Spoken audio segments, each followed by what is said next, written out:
Hello friend, मैं अभिषेक शर्मा आपका technical classes में स्वागत कर रहा हूँ। यहाँ पे अपन बात कर रहे हैं आपके सामने मैकेनिकल वाइब्रेशन की। और यहाँ पे जो अपन देख रहे हैं एग्जांपल नंबर 3.6.1 की। इससे पहले भी बहुत सारी वीडियोस डाल चुका हूँ अपने चैनल के ऊपर। अगर आपने मैकेनिकल वाइब्रेशंस की वो वीडियो नहीं देखी तो प्लीज़ आप जाके देख सकते हैं।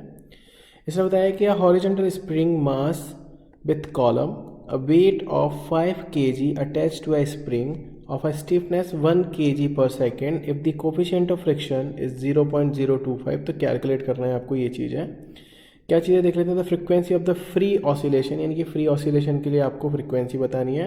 The number of cycle corresponding to the 50% reduction in the amplitude if the initial amplitude is 5 centimetre. And C वाला पार्ट है and the time taken to achieve this 50% reduction. तो ये तीन छोटी छोटी बेसिक चीज़ें हैं। क्वेश्चन के अंदर अगर आप नोटिस करेंगे यहाँ पे, तो उसने यहाँ पे मेरे को सबसे पहले मास दे रखा है। आपने यहाँ पे जो चीज़ नोटिस करी होगी, सबसे पहले उसने यहाँ पे मेरे को मास दे रखा है। उसके बाद स्प्रिंग की स्टिफनेस दे रखी है। और अगर यहाँ पे देखेंगे तो यहाँ पे फ्रिक्शन कोफिशिएंट दे रखा है म्यू।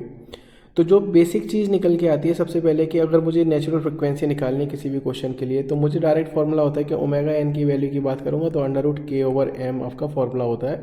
तो यहाँ पे सबसे पहले उसने यही कर रखा है। हम यहाँ नोटिस करेंगे कि ओमेगा एन की वैल्यू उसने यहाँ पे निकाल रखी है। जो मैंने फार्मूला बताया आपको √k/m, तो k की वैल्यू उसने लगा दी यहाँ पे। तो k की वैल्यू जब मैंने लगाई यहाँ पे, तो जो उसने फार्मूला दे रखा था उसके हिसाब से मैंने यहाँ पे k की वैल्यू पुट करी है। पर आप नोटिस करना यहाँ पे कि उसने यहाँ पे जो वैल्यू लगा रखी है k की, वो लगा रखी है 980। और नीचे जो m की वैल्यू लगा रखी है वो दे रखी है उसने 5। तो ऐसा क्यों कर रखा है कि जब आप यहाँ पे इसकी वैल्यू को नोटिस करेंगे कि जो 5 है वो kg के अंदर आ रहा है, और यहाँ पे जो स्प्रिंग की वैल्यू की बात कर रहे हैं वो केजी के अंदर आई, क्योंकि मुझे उसको करना होता है न्यूटन पर सेंटीमीटर के अंदर। जब मैं उस केजी को न्यूटन पर सेंटीमीटर में चेंज करूँगा तो मुझे ग्रेविटेशनल एक्सेलरेशन का मल्टीप्लाई करना पड़ेगा, जिसकी CGS में वैल्यू होती है 980 सेंटीमीटर पर सेकेंड स्क्वायर। तो इसलिए मैं यहाँ पर 980 वैल्यू पुट कर रहा हूँ। तो जब मैंने ये वैल्यू पुट करी तो मेरे पास जो ओमेगा एन की वैल्यू निकल के, यानी नेचुरल फ्रिक्वेंसी की, वो निकल के मेरे पास 14.0 रेडियन पर सेकेंड। तो यहाँ पे पहला वाला पार्ट खत्म हो जाता है। जब मैं बात करूँगा दूसरे वाले पार्ट की, तो उसने मुझे बोला है अगर आपको फ्रिक्वेंसी भी निकालनी है तो आपको सीधे सीधे फॉर्मूला बताया कि FN इज इक्वल आपका होता है ω/2π। तो ओमेगा की वैल्यू आपके पास 14.0 दे रखी है। 2π की वैल्यू का डिवाइड करूँगा तो मेरे पास आंसर निकल के आ जाएगा कि 2.23 साइकिल पर सेकेंड्स। जब मैं बात करता हूँ सेकंड वाले पार्ट की, कि उसने बोल रखा है कि आपका एम्पलीट्यूड में कितना रिडक्शन होता है, तो आपको सबसे पहले यही फॉर्मूला दिखेगा 4F/k। तो आप ये सोचेंगे कि ये फॉर्मूला कहाँ से निकल के आया, तो इसका एक छोटा सा डेरिवेशन है। अगर हम यहाँ पे देखेंगे, इसने यहाँ पे बोल रखा है इक्वेशंस के अंदर 4F/k कैसे निकल के आता है, क्योंकि जो लॉस ऑफ आपके जो एम्पलीट्यूड होते हैं, जो लॉस ऑफ एम्पलीट्यूड आपके 4F/k के बराबर निकल के आते हैं पर साइकिल के बराबर। तो इसलिए उसने यहाँ पे जो फॉर्मूला यूज़ कर रखा है 4F/k, वो यहाँ पे अपने लगा रखा है। उसने बोला कि एम्पलीट्यूड आफ्टर द 50% रिडक्शन की मैं जब बात करूँगा, क्योंकि इनिशियल एम्पलीट्यूड उसने 5 सेंटीमीटर दे रखा है क्वेश्चन के अंदर। तो 50% जब रिडक्शन होगा, जैसे लेट सपोज दैट यहाँ से 5% रिडक्शन स्टार्ट होता है, यहाँ पे मेरा 5.0 है। जब मैं 50% रिडक्शन की बात करूँगा तो जब वो यहाँ पे आके 2.5 हो जाता है, उसने ये क्वेश्चन में बोला है। तो जो रिडक्शन हो रहा है एम्पलीट्यूड में वो 5 सेंटीमीटर से 2.5 सेंटीमीटर हो रहा है। तो कितना रिडक्शन हो गया मेरा 2.5। तो मैंने बोला कि रिडक्शन इन एम्पलीट्यूड पर साइकिल की बात करूँगा तो कितना होगा, तो मेरे पास फॉर्मूला है 4F/k।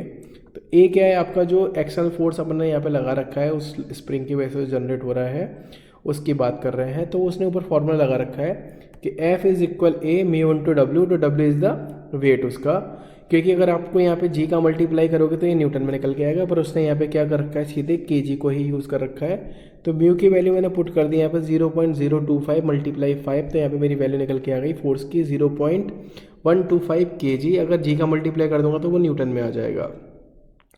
तो जब मैंने यहाँ पे ये वैल्यू पुट करी तो उस केस के लिए, तो यहाँ पे अब मैं जो वैल्यू पुट करूँगा k की, वो 980 नहीं करूँगा, सिर्फ 1 करूँगा, क्योंकि मैंने ना तो ऊपर g का मल्टीप्लाई किया है ना मैंने नीचे g का मल्टीप्लाई किया। अगर करता भी तो कैंसिल आउट हो जाता, तो इसलिए यहाँ पे k की वैल्यू उसने क्या लगा रखी है, 1.0 वाली वैल्यू लगा रखी है, जो उसने ऊपर दे रखी थी kg पर सेंटीमीटर वाली। तो जब मैंने इसको सॉल्व किया तो रिडक्शन ऑफ एम्पलीट्यूड निकल के आया 0.5 सेंटीमीटर।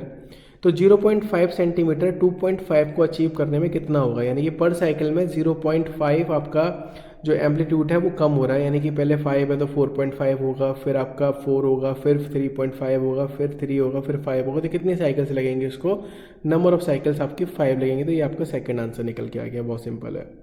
तो उसने बोला कि 50% रिडक्शन को अचीव करने के लिए कितना टाइम लगेगा। तो सिंपल है कि आपके पास 5 साइकिल है और आपके पास ऑलरेडी आपने फ्रिक्वेंसी निकाल रखी है, तो मैंने लगा दिया 5 मल्टीप्लाई 2π/ω, क्योंकि ये टाइम पीरियड को रिप्रेजेंट कर रहा है यहाँ पे।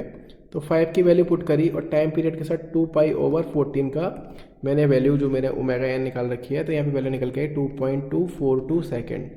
तो यहाँ से आपको बेसिक क्वेश्चन है, आपको समझ में आ गया होगा कि इस क्वेश्चन के अंदर क्या हो रहा है। जो फॉर्मूला था मैंने आपको बता दिया कि फॉर्मूला कैसे निकल के आता है, आप बुक में जाके भी देख सकते हैं। इसका बेसिक डेरिवेशन सिंपल है, बहुत ज़्यादा टफ नहीं है। अगर आपको वीडियो समझ में आई है तो प्लीज़ लाइक ज़रूर करना, शेयर ज़रूर करना। Thank you for watching guys, thank you so much.